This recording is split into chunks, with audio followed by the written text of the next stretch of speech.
Today, we will look into one of the applications of semiconductor diodes, very important application, that is rectification. So what do you mean by rectification? So rectification is the process of converting alternating current to direct current. Alternating current, we call it AC, and direct current we call DC. Why we can use diodes for rectification is we have the property of the diode that they conduct only in the forward direction. A diode conducts only in the forward direction when a forward bias is applied to it, and it does not conduct in the reverse direction. That is, it blocks the current in the reverse direction. That's why we can use diodes for rectification. So why we require this rectification is most of the sources that are available to us, or the power source that is available to us, is in AC. It is 230 volts, 50 hertz, whatever the power supply that you get is 230 volts, 50 hertz. It is AC. But majority of electronic devices or electronic components, they require DC power supply for operation, right? They require DC power supply for operation. That's why we need that conversion from AC to DC. And the device or the circuit which performs this rectification is called rectifier. A rectifier is a circuit which converts AC to DC. So rectifiers, they are found in all the DC power supplies that operate from an AC voltage, right from the charger that you use for your mobile phone, right? It has an adapter. What that adapter has inside is a rectifier. It will convert alternating current to direct current, because for the mobile phone to charge the battery, it requires DC power supply, right? So that way, even for a laptop, it requires DC power supply. Okay, there are many devices, they operate on DC. So there has to be a conversion from AC to DC, and that is done by the rectifiers. So a power supply is an essential part of each electronic system, from the simplest to the most complex. So this is what a rectifier does. It takes in input AC signal and converts that to DC, right? So why do we need rectification? That's what I have told you. The source available to us is 230 volts, 50 hertz. But most of the electronic circuits like amplifiers, oscillators, including some electronic devices and components, they all require DC voltage in the range of 5 to 25 volts maximum. So that's why we have to convert AC to DC. So how does this AC look like? So you can see, what do you mean by alternating voltage? Why do we call it alternating voltage? Is because, so unlike the DC power supply, here the power, the polarities, they change from positive to negative and negative to positive. It can be best represented by a sine wave like this. Okay, so wait, see, when this is positive and this is negative, it is rising, right? It is rising. It is rising, and it will reach its peak. Okay, it will reach its peak, and it starts, decreasing. It will start decreasing, and again it will come to zero. And when the polarity change, when the polarities change, here it will become negative or it will become positive, then it will go negative. You can see it is going negative, right? It is reaching its negative peak, then again it will come to zero. And from here again, when it becomes positive, again it will increase, it will reach its positive peak, right? So that way it is alternating. Okay, it is alternating. The polarities keep changing from plus minus to minus plus. Okay, so that is how you can explain the AC voltage, right? Similarly, when you connect this AC power supply to some load, you get this AC current. Whatever is flowing through this load is AC current. So you can see, when this is positive, this is negative, the current is flowing in one direction. You can see the current is flowing in this direction to the right. Okay, to the right, from positive to negative. In the another half cycle, here it becomes positive and here it becomes negative. So the current will flow in the opposite direction, right? So that can be shown as negative. And when it is in one direction, it is positive. When it is in the other direction, it is negative, right? So the current is not just in one direction. When it is positive, it will move like this in this particular direction. You can see the flow of charges here. In the other direction, it is moving like this. When here it is positive, here it is negative, it will move the other way. Okay, when it is negative, it will move the other way. See, the current is moving in both the directions. That's why it's called alternating current. Is it visible to you? It changes in the direction of the current. When it is positive, it is moving in one direction. See, when it is going negative, it is moving in the other direction, right? So that is what we mean by alternating current. Now, if you're converting AC to DC, we have to stop the current in one direction and allow it only in one direction. Okay, you have to allow it only in one direction and stop in the other direction. So what we can do is we can put a diode. We can put a diode here, right? A diode conducts only in the forward direction and it will block the current in the reverse direction. So you will get only the current in one direction. So that is the principle of using diode for rectification. So this is the direct voltage or current, just for differentiation. The direct voltage means, so you can see there is a positive terminal and a negative terminal. So the current, it flows only in one direction. You can see if load is connected, the current flows only in one direction, unlike alternating current where the current would flow in both directions. So a direct voltage or direct current, it is shown by a constant voltage. It is not alternating. It is not varying with respect to time. It is constant. Okay, it is with respect to time. You will have a constant value, the voltage and current. It will not be changing, right? So this is how we show the direct voltage or current. So in the process of rectification, we are supposed to convert that whatever AC we have seen, the alternating sinusoidal waves, to this constant voltage, only in one direction. So how to do that? We can use a diode. What happens when a diode is forward biased? So this is a diode which is connected in forward bias. Positive is connected to P side, negative is connected to N side, right? So when it is forward biased, the diode will be conducting, right? When forward biased, the diode will be conducting. When the diode is reverse biased, it will not be conducting. So that means only in one direction the current will flow, right? You can see it. The diode is conducting only in one direction. When it is forward biased, it is conducting. What happens when it is reverse biased? When it is reverse biased, there is no flow. It is like an open circuit. The diode does not conduct, right? When it is reverse biased, the diode does not conduct. So for when it comes to rectifiers, there are two types of rectifiers based on how much of the input cycle is converted to DC. That is, one is half wave rectifier, another one is full wave rectifier. In half wave rectifier, only one half cycle of the input is converted to DC. In full wave rectifier, both the half cycles of the input AC is converted to DC. What do you mean by half cycle? Here you can see, right?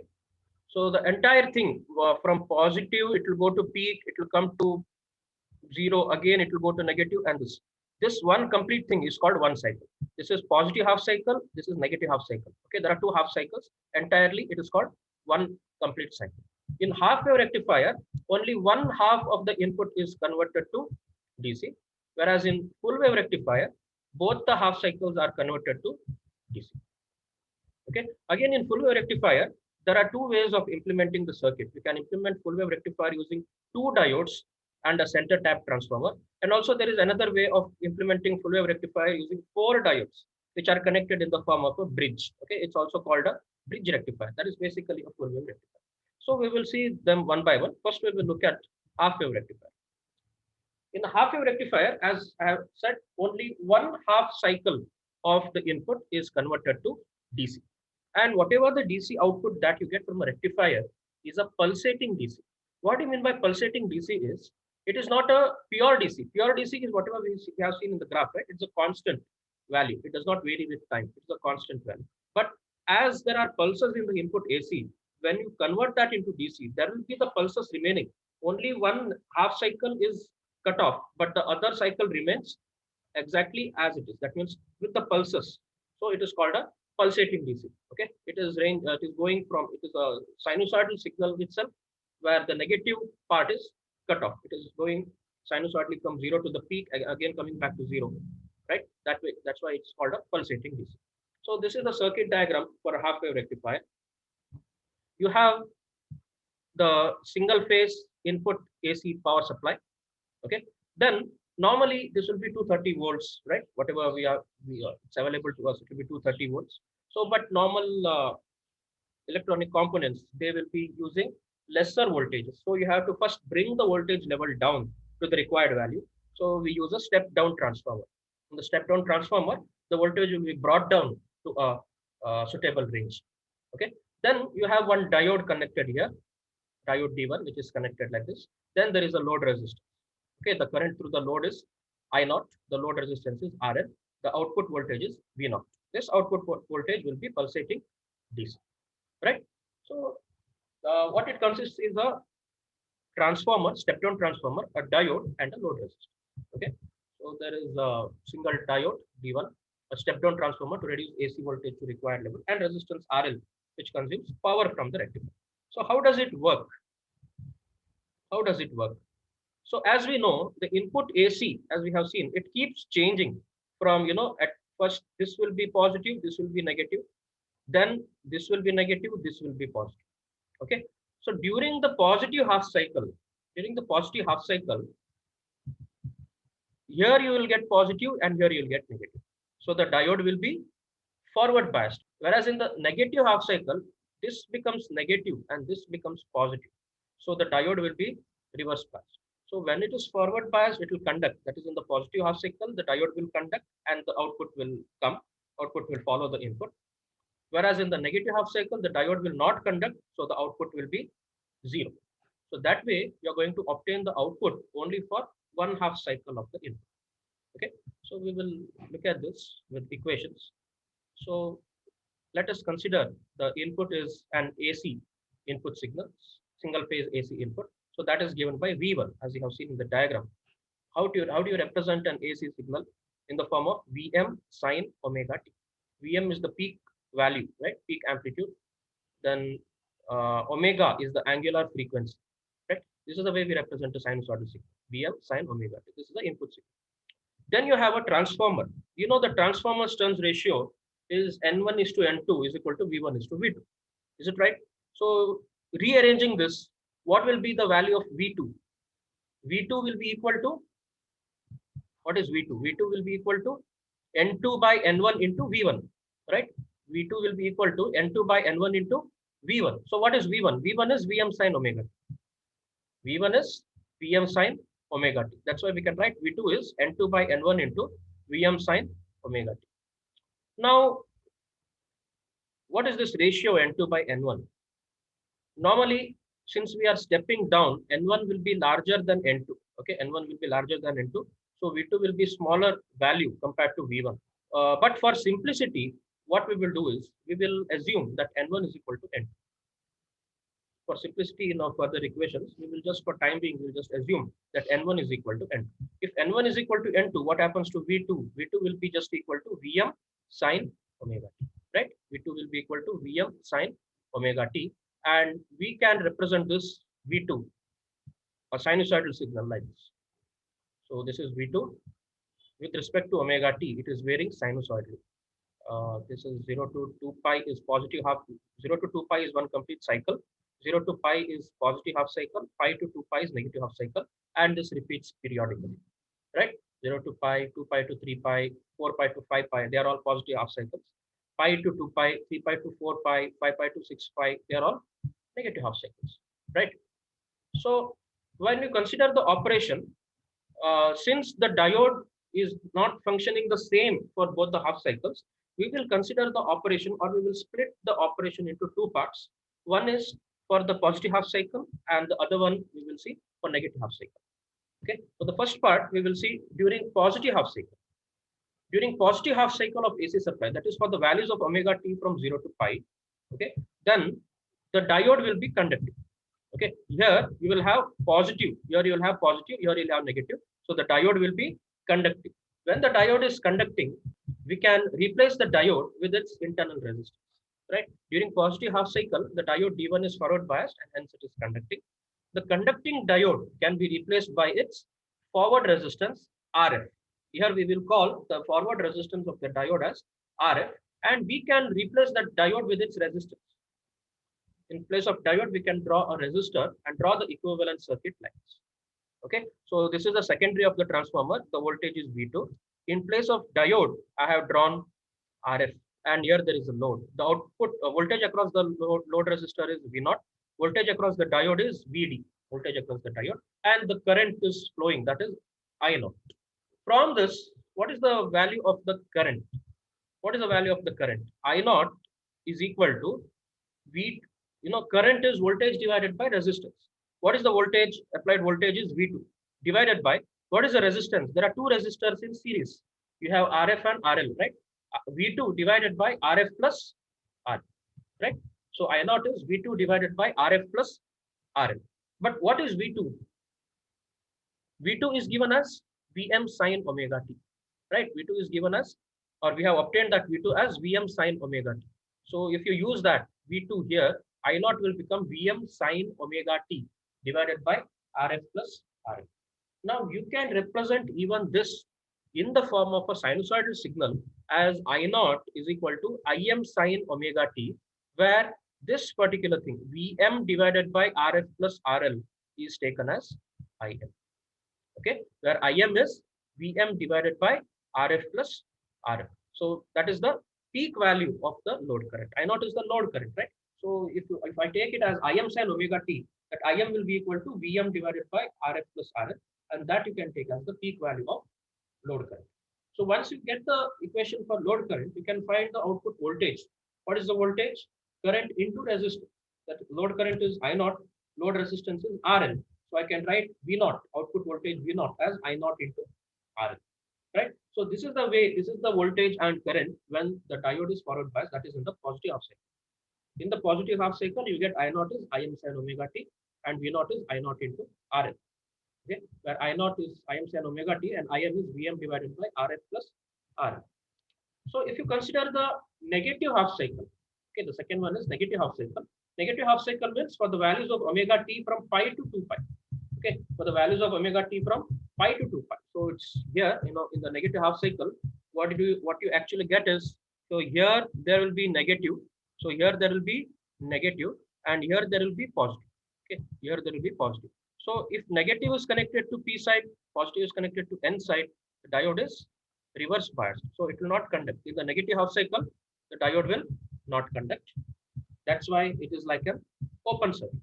Okay, you can replace the diode with an open circuit. Diode is reverse biased and it does not conduct. It can be replaced by an open circuit like this. In place of a diode, you can draw an open circuit. If it's an open circuit, there is no current flowing. That's why the current is zero. If the current is zero, the voltage is also zero, right? If the current is zero, the voltage is also zero. That's why you can write I naught is equal to zero. So what you have observed is when during positive half cycle, I naught is Im sin omega t. This you have taken as equation number 4. And during negative half cycle, I naught is 0. That you have taken as equation number 5. So combining these two equations, we can write I naught is equal to Im sin omega t for the values of omega t from 0 to pi. And it is 0 for values of omega t from pi to 2 pi. Okay. So this is our expression for I naught. So you will have a sinusoidal wave only for the positive half cycle. And the value will be 0 for the negative half cycle. Okay, where Im is Vm divided by Rf plus Rf. So Rf is the diode's forward resistance. So if you consider a special case that if the diode is an ideal diode, in an ideal diode, what is the forward resistance? Ideally, there has to be 0 forward resistance, right? So ideally, Rf is 0. So if you consider an ideal diode, Im will be Vm divided by 0 plus RL. 0 plus RL is RL. That's why Im will be just Vm by RL. And this is true only for an ideal diode. Okay, do not generalize this. This is only for an ideal diode. But practically, we need to consider Rf plus RL.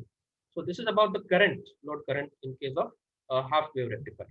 So from this, we can draw the waveform, the complete waveforms. This is the input voltage, whatever we have seen. It is varying from 0 to Vm. Peak value is Vm. Again, it is coming to 0 at pi.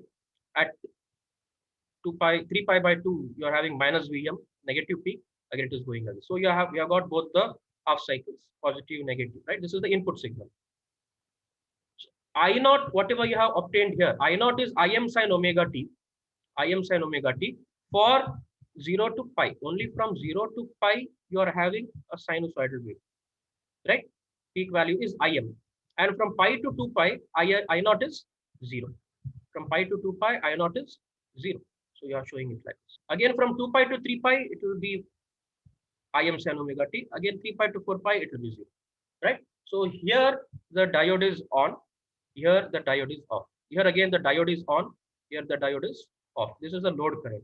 Then what is the output voltage? Output voltage is I naught into RL. So if I multiply this with RL, you will get similar waveform.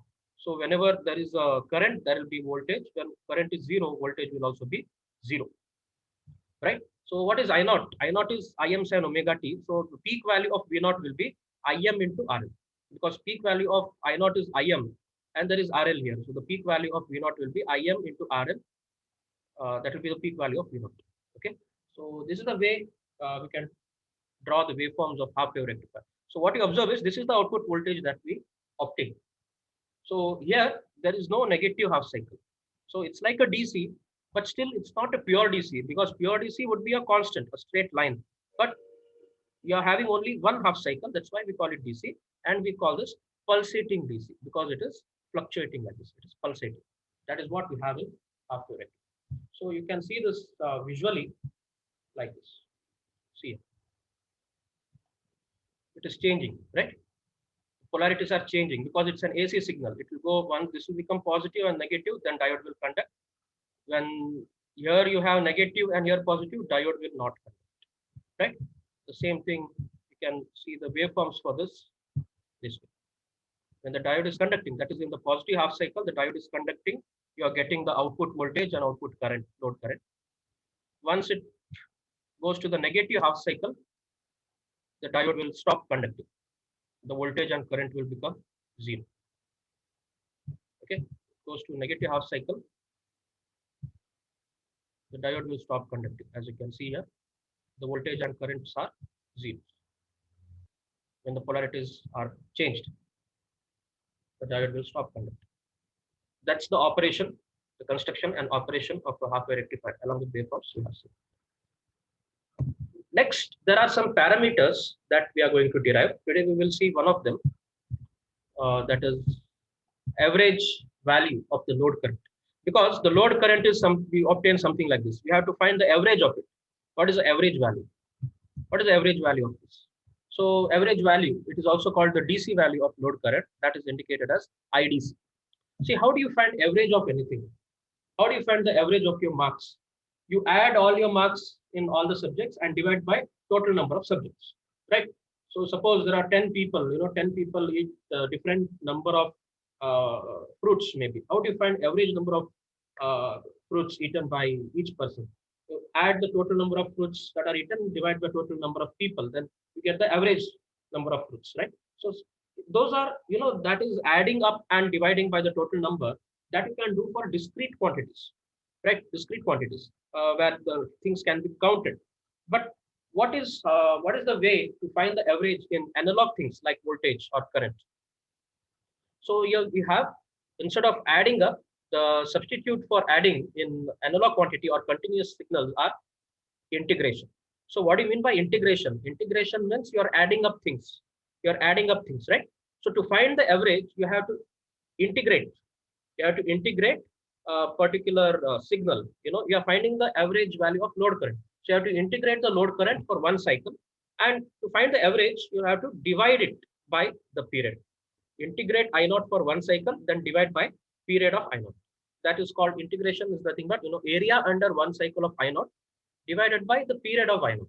So what is the period of I naught?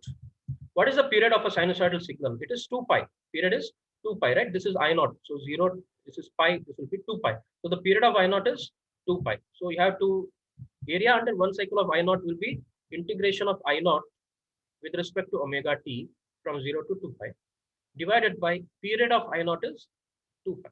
Now what is my I naught? So I can write this as 1 by 2 pi outside, okay? And I can split this integration from 0 to 2 pi into 0 to pi and pi to 2 pi, because the value of I naught is not the same throughout.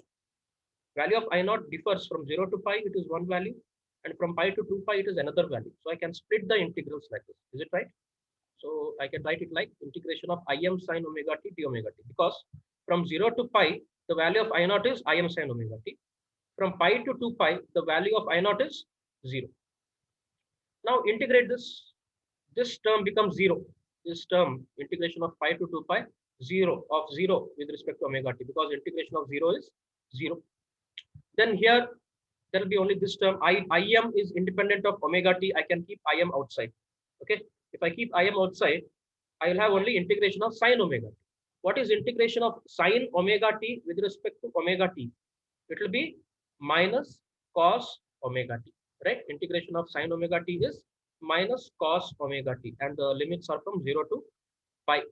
So what we obtain is Im by 2 pi into minus cos omega t from 0 to pi.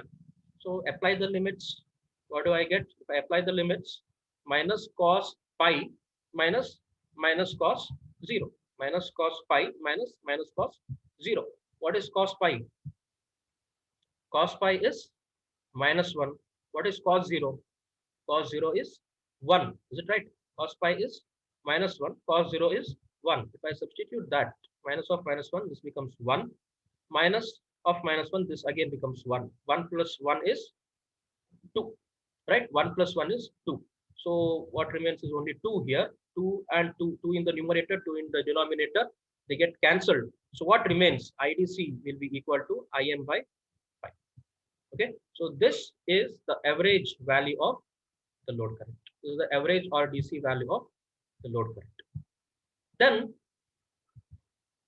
you have average or DC value of output voltage, VDC. What is output voltage? Voltage is current into resistance. So VDC can be obtained by IDC into RL. What is IDC? We have just obtained it as Im by pi. So Im by pi into RL. What is Im?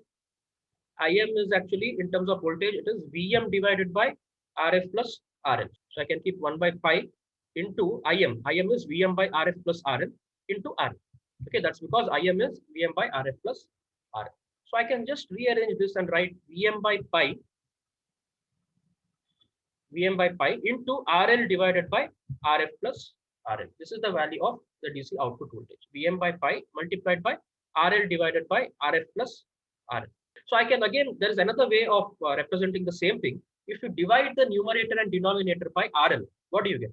If you divide the numerator and denominator by RL by RL is 1. Here again, Rf by RL plus RL by RL is 1. So what we obtain is 1 divided by 1 plus Rf by RL. If I divide the numerator and denominator by RL, I'll get Vm by pi in the numerator divided by 1 plus Rf by RL. So I have used this notation because this is also used in some of the textbooks. VDC is Vm by pi divided by 1 plus Rf by RL.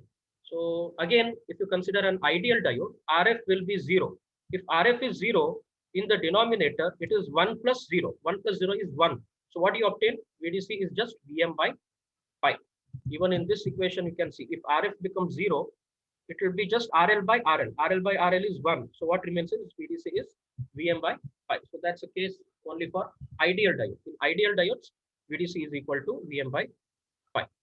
Right? So that's about the DC output voltage. So today we have seen what is rectification, why we use rectification, and what the types of rectifiers, half wave rectifier. Then we have seen the circuit diagram and operation of that, right, with animations and all. And we have also seen the output waveform along with the equations. We have obtained the equation for the load current and output voltage. We have also got one parameter, that is average or DC value of the load current and output voltage. In the next class, we will look at some other parameters. We also have RMS value or AC value of load current and output voltage. Then we have efficiency, ripple factor, and other parameters. We will do that in the next class.